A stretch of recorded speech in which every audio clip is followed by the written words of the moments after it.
Here at Hotspotting, we have just published the new edition of National Top 5 Cheapies with Prospects Capital City Edition.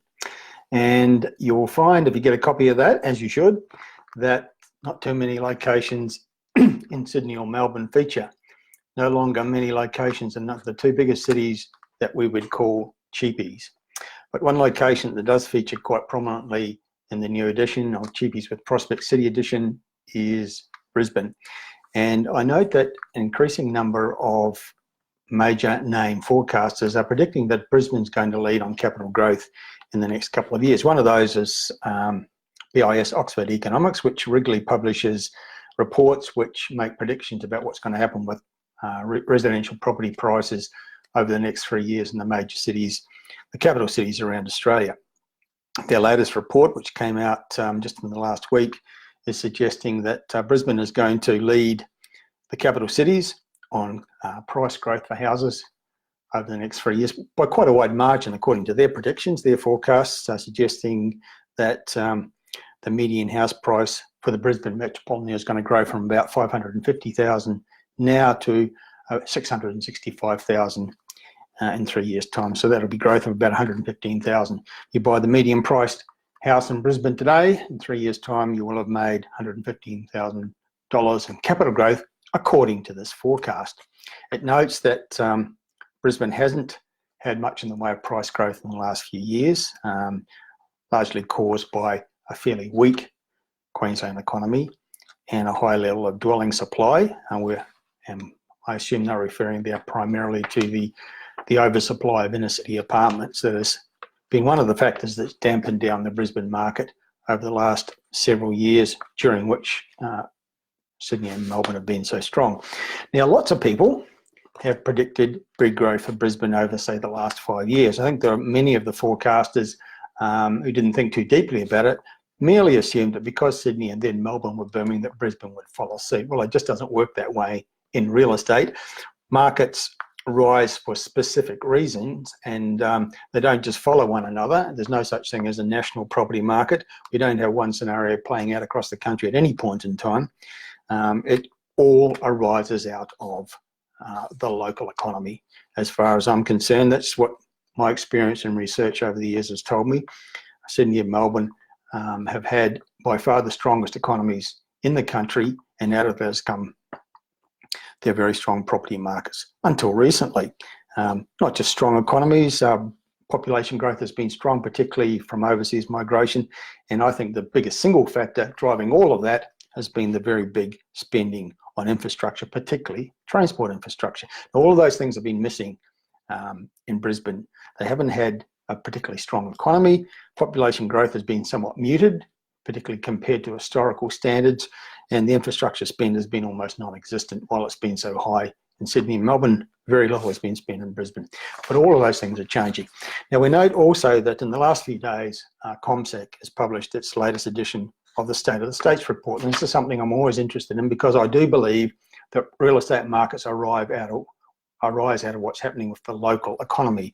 And I've noticed that there's a very strong alignment between the rankings in the CommSec State of the State report, which they publish every quarter, and the strength or otherwise of capital city property markets. Now, I note that in this latest edition, which was published just in the last, yesterday in fact, that Queensland has started to rise up the rankings.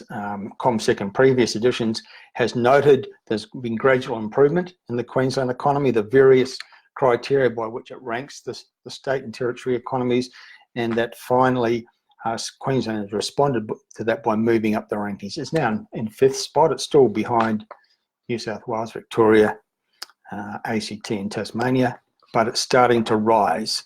And CommSec Chief Economist Craig James is predicting that Queensland is going to continue to rise up the rankings, because there is strong growth happening with population, with retail spending, and with the general state of the Queensland economy. So that, it's noted in previous editions, the economic revival that's been gradually underway in Queensland, and it's now starting to show up in higher rankings in this particular report.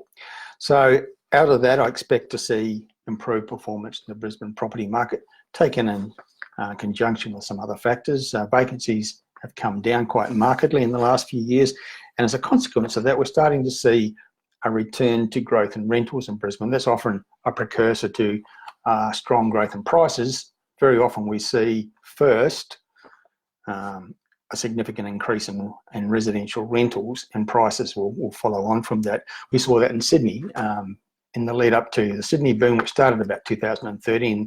The 2 years prior to that, we saw quite strong growth in Sydney residential rentals, but not prices. And then prices started to follow a couple of years later. Brisbane rentals are improving. The latest report just out today from SQM Research, which publishes every week its weekly prices index and its weekly rents index, and it lists figures for the previous week, the rolling month figure, and for the last 12 months. And in all those measures, Brisbane rents for houses and units are showing signs of growth. So that's an encouraging factor. Now, Brisbane is feeling the benefit of all those positive things that have happened in the last, say, 2 months around Australia. Firstly, the election result, the death of Labor's unhelpful taxation policies, the APRA changes, a couple of interest rate reductions, and the legislated tax cuts. So as a result of all that, sentiment's improving and Brisbane is feeling it. I was speaking earlier today to Mark Shorrock, who runs one of Brisbane's leading property management companies, Bluestone Property Management, and he was telling me that they're feeling it at the grassroots level, the pickup in sentiment and activity. And he did mention in our conversation that some of the investor owners were thinking about selling, and his advice is now it's not the time to sell because Brisbane is on the cusp of a growth phase, and is recommending that people exercise a little bit of patience. It's a really good time to buy in Brisbane, but for those thinking of selling, wait a little while, because Brisbane, according to many forecasters and according to what's happening at ground level in the Brisbane market, we're about to see some substantial price growth for the first time in a number of years. So for all those reasons and more, there are a couple of prominent Brisbane locations in the new edition that we published this week of the top 5 cheapies with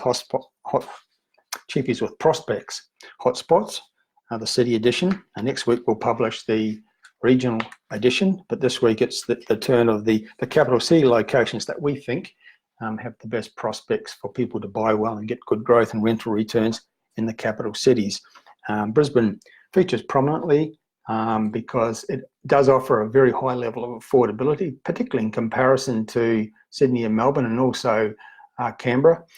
A number of strong precincts in the Brisbane market where there's a high level of affordability, really good infrastructure, and good proximity to major jobs nodes, which we tend to regard as the power combination in real estate: affordability plus infrastructure plus jobs nodes tends to turn, eventually at least, into good price growth. And I think we're going to start to see that in some of the more affordable areas of the Brisbane metropolitan area. So it features prominently in the new edition out today, National Top 5 Cheapies with Prospect City Edition.